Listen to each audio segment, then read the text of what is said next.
Hi friends, நான் தான் உங்கள் சக்தி. ரொம்ப நாள் கழிச்சு இந்த பில்டிங் இன்னைக்கு வேலைக்கு வந்திருக்கோம்.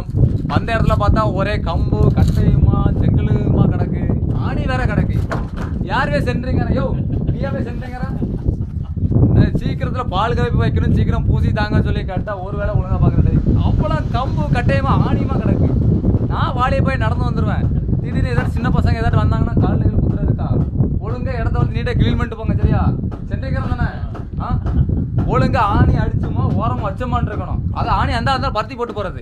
துட்டு கொடுத்தனா வாங்குறிய கேட்க எப்படின்னு. ஒழுங்கானே சென்றிக்கிறனே தப்பா நினைச்சிட்டாதிய. சின்ன பசங்க நடந்து வருவாங்க பார்த்துங்க. அவ்வளோ அவங்களுக்கு பழையில ஒரு ஆணி கூட பிரிக்காம போட்டுருக்கீங்க. இது கூத்தினாலும் செப்டிக் ஆயிரும். ஒதுக்கிறீங்களா? சரியா? துட்டு கொடுத்தா வேலை பார்க்கீங்க இல்லையா? சும்மா வேலை பார்க்கல இல்ல, எல்லாத்தையும் ஒதுக்கி போடுங்க. நாளைக்கு அவ்வளோத்தையும் பூசி முடிக்கும்னு சொல்லி மேசி சொல்லிட்டாப்ல.